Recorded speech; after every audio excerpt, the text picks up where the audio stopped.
Hello friends, स्वागत है आपका हमारे ब्लॉग पर वॉच नेक्स्ट। आज मैं आपके लिए लेकर आई हूँ दिवाली पर, जहाँ माँ लक्ष्मी को प्रसन्न करने के लिए तरह तरह के उपाय, जिसके माध्यम से आप करें माँ लक्ष्मी को प्रसन्न। धनतेरस 2017 पूजा विधि।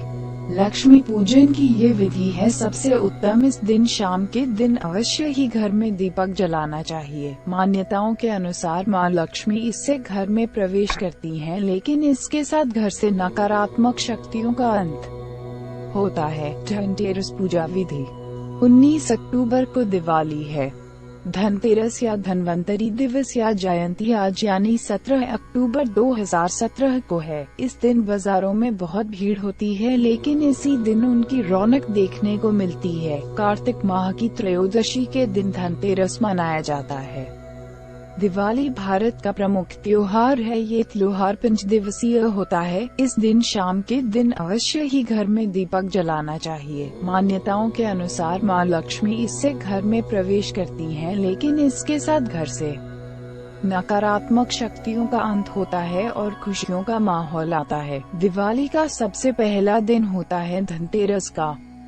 इस दिन माँ लक्ष्मी की पूजा की जाती है। धनतेरस के दिन पूजा का विशेष महत्व होता है। इस दिन धन और आरोग्य के लिए माँ लक्ष्मी के साथ भगवान धन्वंतरी और कुबेर की पूजा की जाती है। धनतेरस पूजा विधि। सबसे पहले एक लकड़ी का पट्टा लें और उस पर स्वास्तिक का निशान बना लें। इसके बाद इस पर एक तेल का दिया जलाकर रख दें। दिए को किसी चीज से ढक देना चाहिए। दिए के आसपास 3 बार गंगा जल छिड़के। इसके बाद दीपक पर रोली का तिलक लगाएं और साथ चावल का भी तिलक लगाएं। इसके बाद दीपक में थोड़ी सी मिठाई डालकर मीठे का भोग लगाएं। फिर दीपक में 1 रुपया रखें। रुपए चढ़ाकर देवी लक्ष्मी और गणेश जी को अर्पण करें। इसके बाद दीपक को प्रणाम करें और आशीर्वाद लें और परिवार के लोगों से भी आशीर्वाद लेने को कहें। इसके बाद यह दिया अपने घर के मुख्य द्वार पर रख दें। ध्यान रखें कि दिया दक्षिण दिशा की ओर रखा हो।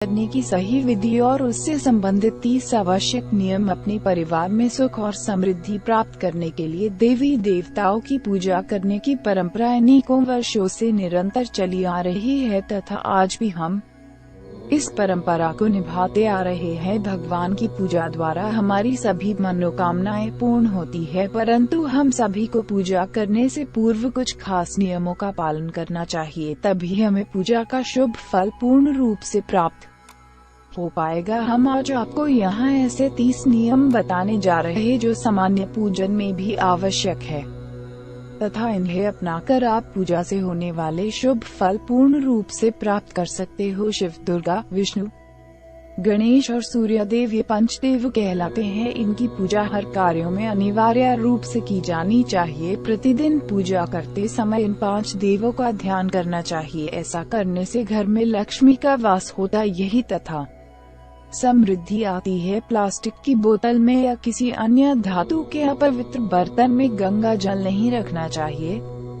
लोहे अथवा एल्यूमिनियम के बर्तन अपवित्र धातु की श्रेणियों में आती है। गंगा जल को रखने के लिए तांबे का बर्तन उत्तम तथा पवित्र माना जाता है। यदि घर में भगवान शिव, गणेश और भैरव जी की मूर्ति हो या आप मंदिर में इन तीनों देवताओं की पूजा करते हो तो ध्यान रहे कि इन तीनों देवों पर तुलसी न चढ़ाए, अन्यथा पूजा का उल्टा प्रभाव पड़ता है। माँ दुर्गा की पूजा के समय उन्हें दुर्वा एक प्रकार की घास न चढ़ाए, क्योंकि यह भगवान गणेश को विशेष प्रकार से चढ़ाई जाती है। सूर्य देव को शंख से अर्घ्य नहीं देना चाहिए। तुलसी का पत्ता बिना स्नान किए नहीं तोड़ना चाहिए, क्योंकि शास्त्रों में बताया गया है कि यदि कोई व्यक्ति बिना नहाए ही तुलसी के पत्तों को तोड़ता है तो पूजा के समय तुलसी की ऐसे पत्ते भगवान द्वारा स्वीकार नहीं किए जाते। शास्त्रों के अनुसार दिन में 5 बार देवी देवताओं के पूजन का विधान है। सुबह 5 बजे से 6 बजे तक के ब्रह्म मुहूर्त में पूजन और आरती होनी चाहिए। इसके बाद प्रातः 9 बजे से 10 बजे तक दूसरे समय का पूजन तथा दिन में तीसरे समय का पूजन होना चाहिए। इस पूजन के बाद भगवान को विश्राम करवाना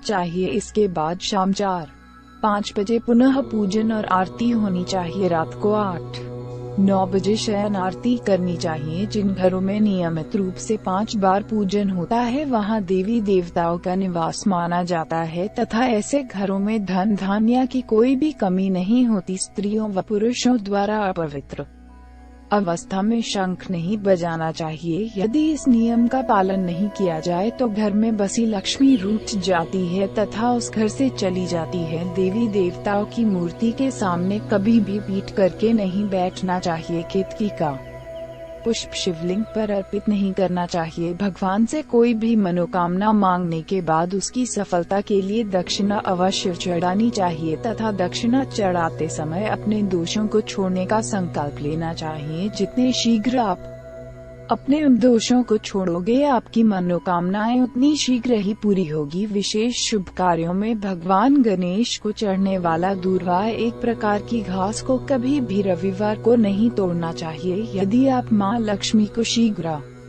प्रसन्न करना चाहते हो तो उन्हें रोज कमल का पुष्प अर्पित करें। कमल के फूल को 5 दिनों तक लगातार जल चढ़कर पुनः अर्पित कर सकते हैं। शास्त्रों के अनुसार भगवान शिव के शिवलिंग पर चढ़ने वाला बिल्वपत्र को 6 महीने तक बासी नहीं माना जाता, अतः हम इन बिल्व पत्रों पर जल छिड़कर उन्हें पुनः शिवलिंग में चढ़ा सकते हैं। तुलसी के वृक्ष से टूटे हुए तुलसी के पत्तों को 11 दिन तक बासी नहीं माना जाता, अतः 11 दिन तक हम इनमें जल छिड़कर पुनः प्रयोग में ला सकते हैं। आमतौर पर फूलों को हाथों में रखकर हाथों से भगवान को अर्पित किया जाता है। ऐसा नहीं करना चाहिए। फूल चढ़ाने के लिए फूलों को किसी पवित्र पात्र में रखना चाहिए और इसी पात्र में से लेकर देवी देवताओं को अर्पित करना चाहिए। तांबे के बर्तन में चंदन, घिसा हुआ चंदन या चंदन का पानी नहीं रखना चाहिए।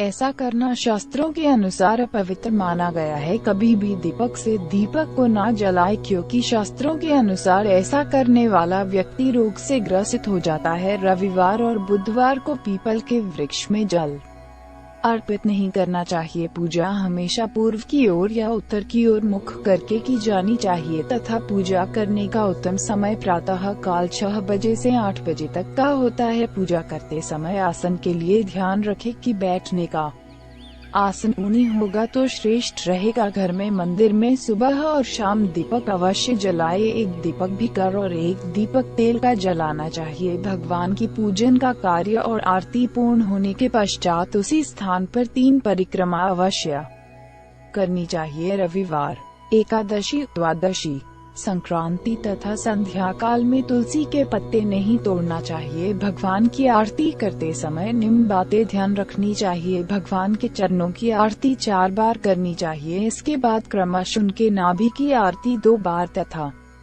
उनके मुख की आरती 1 या 3 बार करनी चाहिए। इस प्रकार भगवान के समस्त अंगों की 7 बार आरती होनी चाहिए। पूजा घर में मूर्तियाँ 1, 3, 5, 7, 9, 11 इंच तक की होनी चाहिए, इससे बड़ी नहीं तथा खड़े हुए गणेश जी, सरस्वती जी, लक्ष्मी जी की मूर्तियां घर में नहीं होनी चाहिए। घर में कभी भी गणेश या देवी की प्रतिमा 3-3, शिवलिंग 2, शालिग्राम 2, सूर्य प्रतिमा 2, गोमती चक्र 2 की संख्या में कदापि न रखें।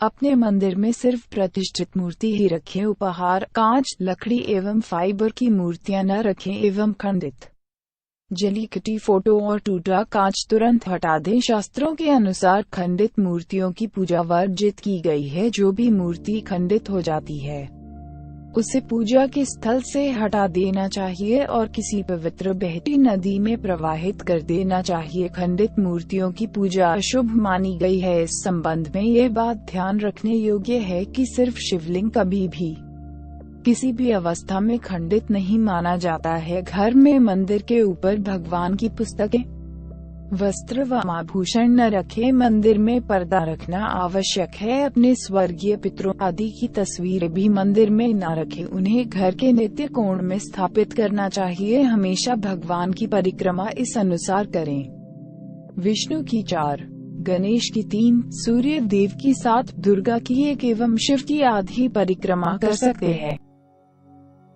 वीडियो देखने के लिए धन्यवाद। चैनल को सब्सक्राइब करो प्लीज।